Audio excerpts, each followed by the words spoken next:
सिद्धाय नमः। सभी दर्शकों को नमो नारायण। पितृपक्ष श्रृंखला के तृतीय भाग में आप सभी दर्शकों का हार्दिक अभिनंदन एवं स्वागत। इस श्रृंखला के प्रथम दो भागों में हमने श्राद्ध की तिथियों के बारे में और पितृदोष के उपायों के बारे में जाना। आज हम श्राद्ध विधि एवं तर्पण विधि के बारे में जानेंगे। साथ ही साथ श्राद्ध में हमें कौन सी सावधानियां रखनी चाहिए, इन सब विषयों के बारे में आज हम जानेंगे। सर्वप्रथम श्राद्ध विधि। जिस दिन आपके पितरों की तिथि हो उस दिन आपको श्रद्धा युक्त होकर के श्राद्ध करना है। श्राद्ध के लिए अगर हो सके तो किसी कर्मकांडी विद्वान ब्राह्मण को बुला करके उस दिन घर में पिंडदान, पितृतर्पण एवं ब्रह्म भोज करवाना चाहिए। यदि ब्राह्मण की व्यवस्था ना हो सके तो आइए आज हम आपको ऐसे सरल उपाय बताते हैं जिससे आप अपने घर में स्वयं अपने पितरों का श्राद्ध विधि पूर्वक संपन्न कर सकते हैं। श्राद्ध में सर्वप्रथम आपको शुद्ध अवस्था में होकर के भोजन तैयार करना है। भोजन तैयार करते हुए आपको क्या सावधानियां रखनी है। स्त्रियों को कभी भी बाल खुले रख करके भोजन नहीं बनाना चाहिए, क्योंकि ऐसा करने से हमारे पितर रुष्ट हो जाते हैं, निराश हो जाते हैं। या नारी मुक्त केशो निराशा पितरो गता, अर्थात जो स्त्री खुले बालों से भोजन बनाती है उनके पितर रुष्ट हो जाते हैं। दूसरी सावधानी आपको क्या रखनी है। श्राद्ध में गोधूम अर्थात गेहूं का प्रयोग एवं उड़द और मूंग का प्रयोग अवश्य करना चाहिए।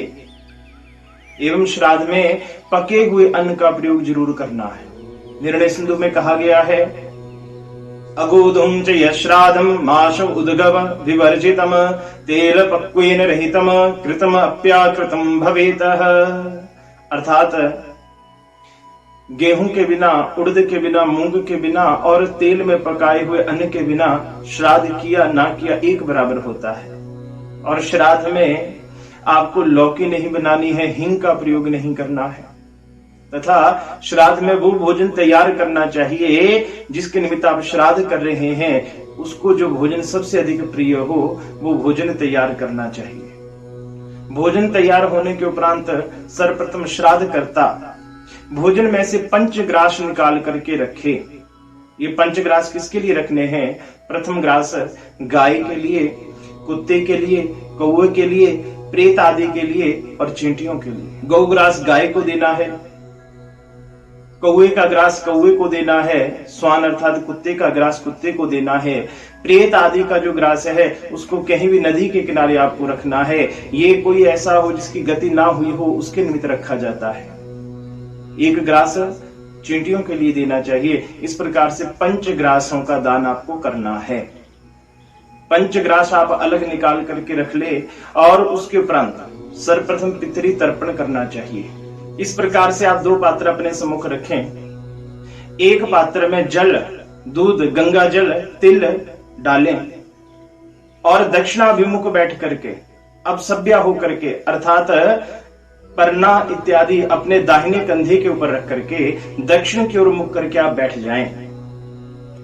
इस तरह से हाथों की अंजलि बना करके अंगुष्ठ एवं तर्जनी के मध्य में कुशा को आप रखिए और इस तरह से जल लेकर के अपने पितरों का ध्यान करते हुए तर्प्यंताम कहते हुए जल दूसरे पात्र में छोड़ दीजिए। उदाहरण के लिए आपको अपने पिता के निमित्त तर्पण करना है तो इस तरह से हाथ में जल लीजिए और अद्याह अमुक गोत्रस्याह अपना गोत्र उच्चारण करिए। मम पितु अपने पिता का नाम लेकर के तर्प्यंताम कह करके 3 बार तस्मै स्वधा तस्मै स्वधा तस्मै स्वधा कहते हुए आपको जल छोड़ना है। आपको अपने दादाजी के निमित्त तर्पण करना है। ओम अद्याह अमुक गोत्रस्याह अपने गोत्र का उच्चारण करिए। मम पितामह अपने दादा का नाम लीजिए। तर्प्यंताम तस्मै स्वधा तस्मै स्वधा तस्मै स्वधा कहते हुए 3 बार जल छोड़िए।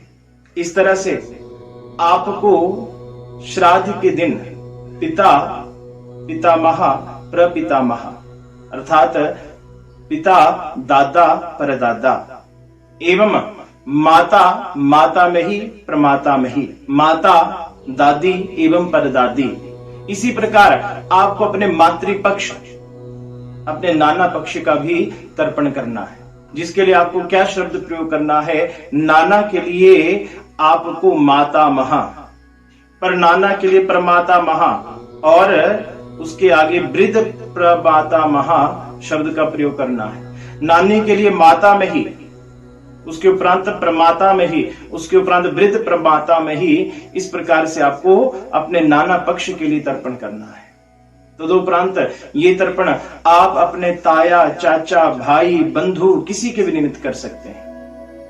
और तर्पण करने के अंत में जो वस्त्र आपने दाहिने कंधे के ऊपर रखा है, उस वस्त्र के एक किनारे को थोड़ा सा जल में भिगो करके आपको भूमि के ऊपर निचोड़ना है और प्रार्थना करनी है कि कोई हमारे कुल में ऐसा हो जिसकी गति ना हुई हो, तो ये तर्पण में उसके लिए प्रदान करता हूं। इस प्रकार से आपको तर्पण करने के उपरांत निमंत्रित ब्राह्मणों को भोजन करवाना है। भोजन करवाने से पूर्व ब्राह्मणों का हस्त एवं चरणों का प्रक्षालन करना है, माथे पर तिलक लगाना है, हाथ में कंगना बांध करके आदर पूर्वक ब्राह्मणों को आसन पर बिठाना है। ध्यान रखिए, श्राद्ध में कभी भी ब्राह्मण को लोहे के आसन पर नहीं बिठाना चाहिए और कभी भी केले के पत्र का प्रयोग श्राद्ध में नहीं करना चाहिए। इस प्रकार ब्राह्मणों को विधिवत श्रद्धा पूर्वक भोजन करवाएं। भोजन करवाने के उपरांत दक्षिणा, वस्त्र इत्यादि देकर के ब्राह्मणों को विदा करें। इस प्रकार आप विधि पूर्वक अपने घर में स्वयं श्राद्ध कर पितरों को प्रसन्न कर सकते हैं एवं पितृदोष इत्यादि से मुक्ति प्राप्त कर सकते हैं। श्राद्ध करते समय आपको उस दिन क्या सावधानियां रखनी है? श्राद्ध के दिन आपको मांस, मदिरा का भक्षण एवं मैथुन इत्यादि कार्यों से बचना चाहिए। श्राद्ध करते समय घंटी और शंख का प्रयोग ना करें एवं केले के पत्र का प्रयोग श्राद्ध में किसी भी प्रकार से आपको नहीं करना है। श्राद्ध कर्ता को तांबुल चबाना, व्रत करना एवं श्राद्ध के दिन किसी दूसरे के घर में भोजन करना निषेध कहा गया है। जिस दिन आपके घर में श्राद्ध हो उस दिन आपको व्रत, पूजा, जप, हवन इत्यादि पितृ कार्य के उपरांत ही करने चाहिए, अर्थात ब्राह्मणों को भोजन करवाने के उपरांत ही ये सब कार्य करने चाहिए।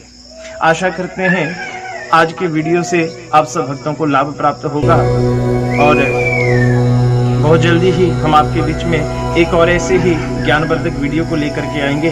तब तक सब भक्तों को नमो नारायण।